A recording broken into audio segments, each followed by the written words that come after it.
Quero ministrar sobre esse tema hoje: gratidão, esperança e semeadura. Gratidão, esperança e semeadura. Vamos olhar para o passado, vamos olhar para o futuro e vamos ver o que podemos fazer no presente. Anote, sublinhe sua Bíblia, tire fotos aí do telão, compartilhe a mensagem. Se algumas pessoas verem a sua postagem, já vamos compartilhar isso para milhares de pessoas. Então, sempre é importante a gente compartilhar a mensagem que estamos recebendo no domingo à noite aqui na nossa igreja, tá bom? Vamos ler para tanto o Salmo 126. Salmo de número 126. Abra sua Bíblia, compartilhe com quem não tem, ou acesse o seu celular. Salmo de número 126.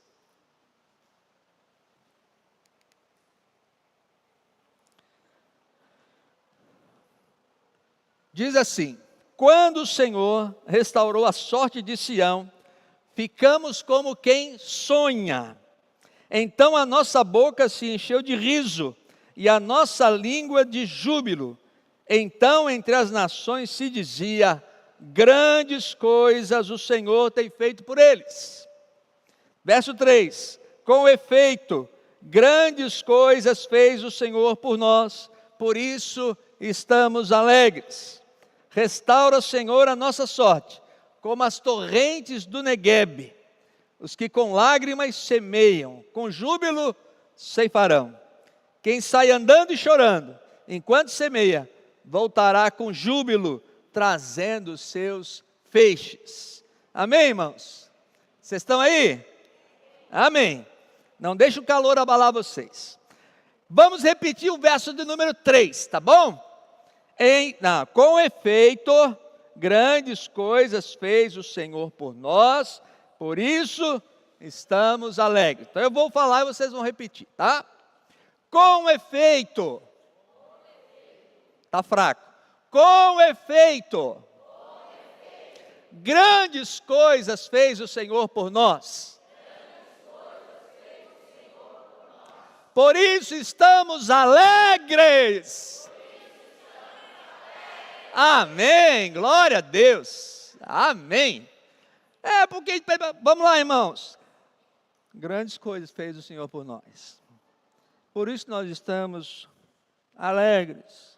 Não, grandes coisas fez o Senhor por nós, por isso, aleluia, glória a Deus por isso, glória a Deus por isso. Esse é um salmo pós-exílio, pode mudar aí para mim. Isto é, depois do cativeiro lá na Babilônia, o rei Nabucodonosor, o pastor já falou algumas vezes aqui, ele cercou Jerusalém por 3 anos, e ele não deixava entrar nem comida, cortou a água, e as pessoas sofreram absurdamente dentro dos muros de Jerusalém, conforme descreve o livro de Lamentações.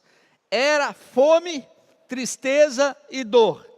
E diz que as mães, quando perdiam seus bebês, para não morrerem, elas comiam seus próprios filhos. Para você ter uma ideia de o caos instalado dentro de Jerusalém, quando Nabucodonosor cercou. E chegou o momento em que Nabucodonosor destruiu os muros de Jerusalém, invadiu a cidade, destruiu o templo, destruiu as casas e queimou a fogo, e levou muitos escravos lá para a Babilônia.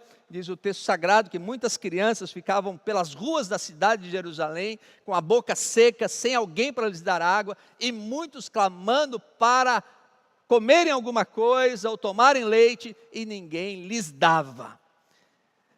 Depois do cativeiro, 70 anos ficaram lá. A grande Babilônia, impossível de ser conquistada, era o grande império da época. Eles permaneceram na escravidão durante 70 anos. Diz o Salmo 137 que eles iam para a beira dos rios da Babilônia e choravam e pegavam os seus instrumentos e penduravam nas árvores, porque eles não tinham alegria para cantar, para adorar a Deus. E lá permaneceram, sem culto, sem o templo, não é? Sem os sacrifícios e sem poderem estabelecer na escravidão o seu culto a Deus.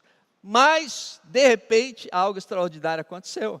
É por isso que o salmista olha para trás. Pode mudar aí o ponto número 1, a gratidão. Ele olha para trás, e ele percebe algo extraordinário. O rei da Pérsia, o rei Ciro, ele conquista a Babilônia, que parecia ser impossível, mas o profeta Isaías, no capítulo 45, fez uma profecia, dizendo que o rei Ciro da Pérsia iria libertar o povo de Israel da escravidão. Quando o rei Ciro entrou na Babilônia, conquistou a Babilônia, falaram para ele: olha, os judeus têm uma profecia, já escrita há muito tempo, pelo profeta Isaías, que você seria o agente de Deus para libertar o seu povo. Mostraram para ele, ele ficou impressionado com aquela profecia, e ele entendeu que deveria cumprir, e ele libertou os judeus para voltarem para Jerusalém. Não só libertou, mas ele deu a prata, deu ouro, para que eles pudessem voltar e reconstruir a sua cidade. Então olharam para trás e disseram: grandes coisas fez o Senhor por nós, e por isso estamos alegres. E o povo, os outros povos estavam na escravidão, aqueles que não eram judeus, começaram a ver os judeus indo embora para casa, e eles não. Então eles diziam assim entre as nações, não é?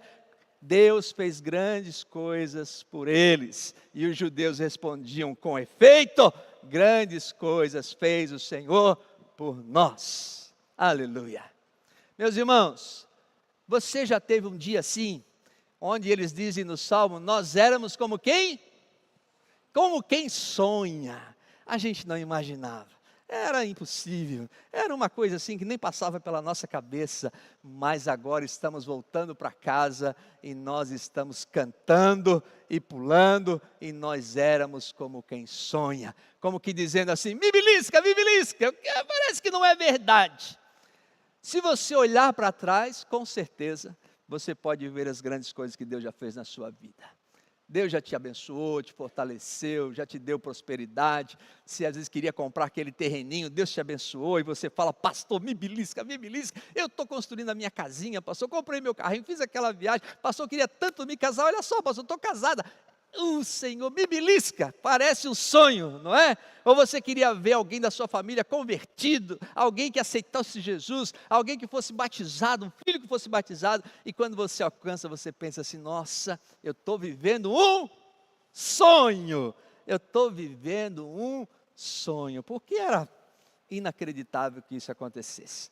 Essa semana eu fui ali visitar o Romualdo e a Jennifer, que estão aqui. Enquanto a gente subia a escada, porque tem um bocado de escada lá no prédio deles, viu? Não é? No quarto andar eles moram.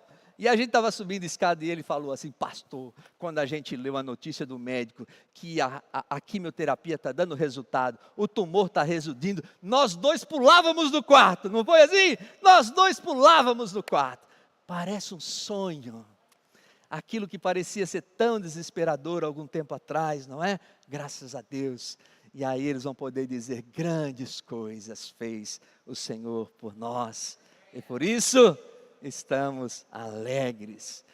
Tem uma foto aí, que eu não sei se foi o Feldman que tirou, alguém que tirou, mas no dia do batismo, tinha uma esposa ajoelhada aqui, enquanto seu marido estava sendo batizado ali no batistério, porque ela orou por ele 12 anos. 12 anos, e alguém pegou ela ajoelhada aqui, até mandei para ela a foto. Eu falei: nossa, que cena maravilhosa, não é? Que cena extraordinária. 12 anos de oração, e agora ela está vendo o seu marido sendo batizado. Graças a Deus por isso. Meus irmãos, olhe para trás, e tenha uma memória das bênçãos, tenha uma memória das coisas que Deus fez por você. Às vezes a gente termina o ano, como nós estamos terminando agora, chegando no finalzinho de 2025, e não paramos para agradecer, para bendizer ao Senhor. Às vezes só voltar para casa já é uma bênção, porque Deus deu um livramento, não é? Deus nos abençoou, Deus deu consolo quando a gente precisou. Momentos difíceis da nossa vida, o Senhor esteve presente, e a gente pode agradecer. E se estamos chegando até aqui, lembre-se das coisas que Deus fez por você. E eu tenho certeza que algumas coisas você está dizendo: é verdade, pastor, parecia um sonho. Parecia um sonho. Nós ríamos e pulávamos na presença de Deus. Esse Salmo 126 é um salmo de caminhada, um salmo de romagem, é um salmo que os judeus começaram a cantar na caminhada para Jerusalém. E toda vez que eu leio esse salmo, eu lembro das bênçãos que o Senhor tem feito. E eu também posso dizer na minha vida, olhando para trás, quantas coisas Deus já fez, quantas coisas o Senhor já abençoou, quantas coisas o Senhor já trouxe à minha casa, à minha família. Bendito seja o Senhor. Primeira coisa, final de ano, tenha uma memória de gratidão por tudo aquilo que Deus fez na sua vida. Não deixe passar nada. Agradeça por todas as coisas que o Senhor tem te abençoado, tem te fortalecido. Você sabe que milhares e milhares de pessoas não terminarão o ano. Milhares e milhares de pessoas findarão ou findaram já em 2025. Mas nós estamos aqui. Respirar, viver, já é motivo de alegria. Bendito seja o Senhor por tudo que o Senhor tem feito na nossa vida. Pode mudar. A segunda coisa é esperança. Porque eles saem lá da Babilônia e eles voltam para Jerusalém. Quando eles chegam em Jerusalém, o que eles veem lá? O que eles olham lá na cidade? Isso está escrito lá em Esdras, Neemias, Zacarias e Malaquias. Quando eles chegam em Jerusalém, eles só veem tristeza também. Era só entulho. Os muros destruídos, o templo completamente destruído, as casas onde eles moravam completamente destruídas. E aí então o salmista registra uma oração incrível. Ele diz assim: restaura, Senhor, a nossa sorte como as torrentes do Neguebe. O Neguebe é o maior deserto de Israel, fica no sul de Israel. Eu tive o prazer de ir lá, de conhecer, só se vê pedra e areia, mais nada, pedra e areia para todo lado, numa extensão tremenda de todo o território de Israel. E o salmista diz assim: Senhor, muda o nosso futuro, porque essa expressão restaura a nossa sorte muda o nosso futuro, como o Senhor muda o deserto do Neguebe. Sabe o que acontece no Neguebe? Uma vez por ano começa a chover nas montanhas, na época do verão, são chamadas chuvas de verão. E as chuvas, elas derretem a neve lá no Monte Hermon. E aí começa a haver um grande volume de água. E esse volume de água começa a descer pela montanha. E começa então a fazer os córregos, as torrentes pelo deserto. Só que essa água que vem da montanha, ela traz também muitas sementes. E elas vão largando as sementes no solo do deserto. Isso dura pouco tempo. Mas quando evapora aquela água, o solo está encharcado, as sementes que vieram da montanha estão ali, e o deserto floresce. O deserto floresce, e é chamado Festival das Flores, e pessoas do mundo inteiro, turistas do mundo inteiro vão lá nessa época para fotografar as flores do Neguebe. Eu trouxe até umas fotos para mostrar para vocês. Do lado esquerdo aí, tem a torrente chegando no deserto. São as águas da montanha invadindo aquele deserto de pedra e areia. E aí formam então os riachos do Neguebe.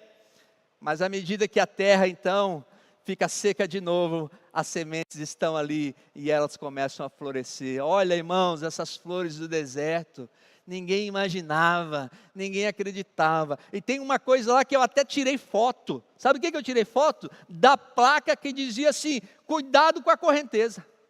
Eu digo, mas como? Mas como correnteza? Cuidado com a correnteza, porque ela vem de repente. Eu vou mostrar depois, vou botar nos grupos da igreja um vídeo dessas correntes chegando. Os turistas ali correm risco tirando fotos. É algo extraordinário e belíssimo. Quando eles chegam lá em Jerusalém, e eles veem todo aquele entulho, toda aquela destruição, o salmista diz: Senhor, como o Senhor faz o deserto florescer, muda também a nossa sorte aqui. Aí Neemias começa a reconstruir os muros, Esdras começa a reconstruir o templo, e eles começam a reconstruir as suas casas, como diz lá em Zacarias. E eu vou dizer uma coisa para vocês: é nesses muros que Jesus entra. É nesse templo que Jesus entra, é neste lugar que Jesus realiza os seus milagres. A terra floresce, o deserto floresce. Tem coisas que ainda não foram resolvidas na nossa vida. A gente ainda tem uns perrengues para resolver em 2026. Tem umas coisas ainda para conquistar, tem umas coisas para resolver, a gente tem algo que a gente gostaria que acontecesse, não é? Então você precisa fazer como o salmista e dizer: Senhor, restaura a minha sorte, como as torrentes do Neguebe. Senhor, eu ainda não casei. Senhor, eu sei que parece um deserto seco, mas Senhor, restaura a minha sorte como as torrentes do Neguebe. Eu ainda não comprei aquilo que eu queria comprar, mas Senhor, restaura a minha sorte. Senhor, meu marido ainda não foi batizado, mas Senhor, o coração dele é seco como o Negueb, mas o Senhor pode florescer o deserto, não é? Meu filho ainda não voltou para Jesus, o meu filho ainda não se converteu, mas você pode clamar: Senhor, restaura a minha sorte como as torrentes do Negueb. Irmão, não perca a esperança, não perca a esperança. Continue orando, continue buscando a Deus. Nessa caminhada você não está sozinho, você não está sozinha. Enquanto aquele povo sem armas, escravos, sem liderança, sem culto, eles dormiam, o Senhor Deus Todo-Poderoso movia o rei da Pérsia, o rei Ciro, para libertá-los da escravidão. Se você tem Jesus no seu coração, a Bíblia diz que Ele é seu advogado, Ele trabalha por você. Quando você não tem forças para orar, a Bíblia diz que o Espírito Santo geme com gemidos inexprimíveis pela sua vida. Você nunca está sozinho, nunca está sozinha. Sempre está com você a presença extraordinária e poderosa do poder de Deus, da graça de Deus, da ação do Espírito Santo de Deus. Diga: eu não estou sozinho na minha luta, na minha dificuldade. É Deus que vai fazer florescer o meu deserto. Eu não sei como, eu não sei de que maneira, eu olho para esse deserto e eu não vejo nada, mas eu creio num Deus, eu canto para um Deus, eu sirvo um Deus que faz florescer o deserto. Amém, gente? Vocês estão aí? Eu gostaria que você terminasse o ano olhando para 2026 cheio de esperança, cheio daquilo que Deus pode fazer na sua vida, na sua casa e na sua família. Dobre o seu joelho, agradeça por tudo que já te aconteceu, mas enche o seu coração de esperança por aquilo que você ainda não viu acontecer, que você ainda não sabe como vai fazer, mas você sabe que você serve um Deus Todo-Poderoso, e que para Ele não há limites, e agindo Ele, quem vai impedir? A Bíblia diz que aqueles que esperam no Senhor renovam as suas forças, e eles voam como águias. É nisso que eu creio, é nisso que eu espero, é nisso que eu estribo a minha vida. Eu creio no poder e na ação de Deus sobre as nossas vidas. E nós como igreja também, vamos olhar para o passado e ver quanto Deus já abençoou a IBB, quanto Deus já fez aqui, quantos milagres Ele já realizou, quantas coisas o Senhor já operou no nosso meio, mas vamos olhar para 2026 e vamos ainda continuar vendo aquilo que Deus pode fazer e pode realizar, porque Ele pode realizar. Vocês estão orando por 2 cultos lotados? Eu estou orando por 2 cultos lotados. Domingo passado, o culto de Natal, os 2 cultos estavam lotados. E hoje é o último domingo do ano, e olha só para o seu lado, tínhamos também um grande número de pessoas aqui no primeiro culto, e temos agora também, mas nós vamos continuar orando, amém?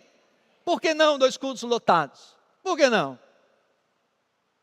Deus pode fazer coisas extraordinárias e abençoadoras, e cada cadeira vazia é uma alma que vai se converter, cada cadeira vazia é uma alma que vai ser liberta, cada cadeira vazia o Senhor vai estar transformando vidas. Vocês viram o pastor Dario falando aqui, quem me conhecia algum tempo atrás, não dava nada por mim, mas a vida dele floresceu como o deserto. Hoje ele é um pastor servindo a Deus, não é? Sortudo, casou com uma esposa bonita, teve filhos bonitos, não é? Não é verdade? O pastor está certo ou está errado? Estou certo, porque Deus traz flores na nossa vida, e Deus nos abençoa de maneira extraordinária. E quantas pessoas, eu entrei lá para deixar meu carro, estava lá também seu esposo, um deserto que Deus fez florescer, não é? Não é, minha irmã? Da mesma forma, um homem que se escondia aqui atrás da igreja por causa das alucinações, por causa das drogas, hoje está aqui cuidando dos nossos carros enquanto estamos aqui, porque Deus é bom demais, Deus é tremendo demais. Encha seu coração de esperança por aquilo que você ora, por aquilo que você busca, porque você não luta sozinho, não está sozinho, há uma presença poderosa na sua vida. E em terceiro lugar, pode mudar aí.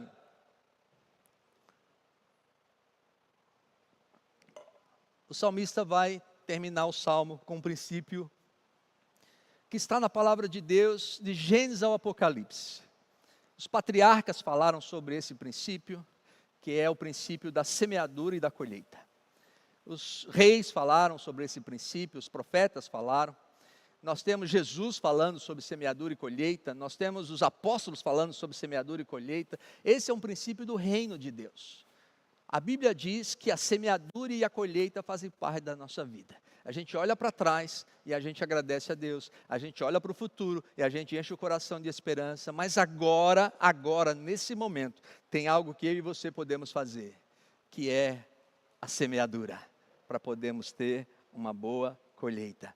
Lá em Gênesis capítulo 8, verso 22, diz assim, que enquanto houver a terra, haverá semeadura e colheita.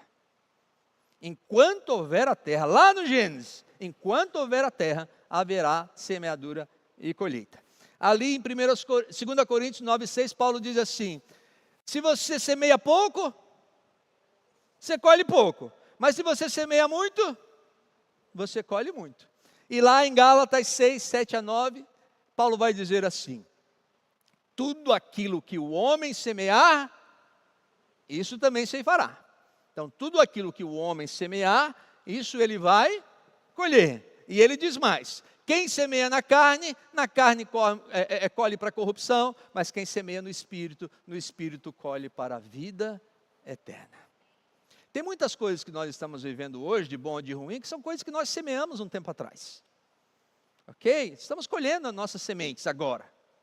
Mas tem coisas que vamos colher no futuro que vai depender do que estamos semeando hoje. Tem algo extraordinário sobre semear e colher. É que são ciclos. Você semeia e colhe. Você semeia e colhe. Você semeia e colhe. Não é? Ah, eu semeei agora e vou colher para a vida toda. Não. Você semeia e colhe. Aí você semeia de novo e colhe de novo. As sementes são ciclos. Se você planta alface, 3 semanas você colhe. Rabanete, 3 semanas você colhe. Agora, se você planta o milho, uns 6 meses, 5 meses, 6 meses. Você planta soja, 5 meses, 6 meses. Agora, se você plantar uma tamareira, você vai colher daqui 90 anos. Então, tem coisas que nós estamos plantando que os nossos filhos é que vão colher. Você entende isso? Você está plantando agora e seus filhos vão colher no futuro. Você está plantando uma coisa que é de longo prazo. Mas tudo é determinado por aquilo que nós estamos semeando hoje. Então ele vai dizer assim, não tem como, meus irmãos, você semear abacate e querer colher laranja. Vocês estão comigo aí? Gente do céu, tem gente semeando abacate querendo colher laranja. Não vai acontecer não. Não vai acontecer. Você precisa, se quiser colher um bom abacate, plantar as sementes do abacate. E a Bíblia vai dizer assim, é dando que você recebe. É sendo generoso que você prospera.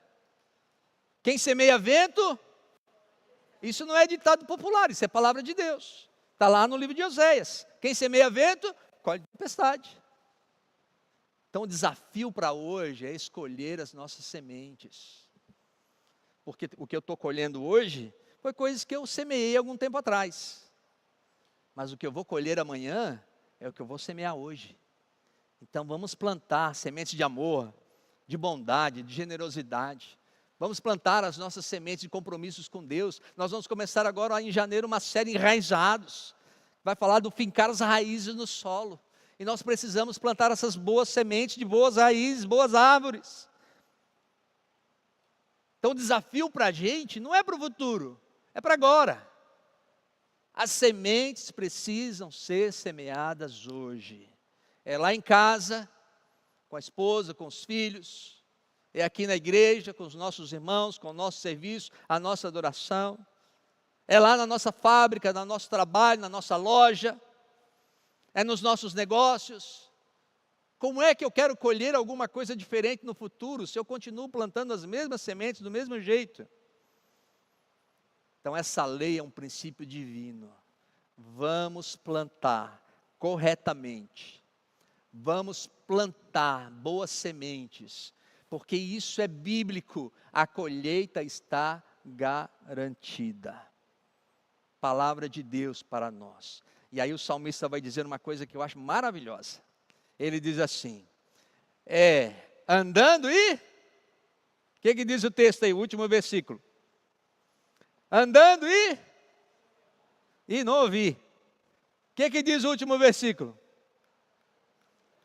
Andando e chorando. Andando e chorando. Quem? Os que com lágrimas semeiam, com júbilo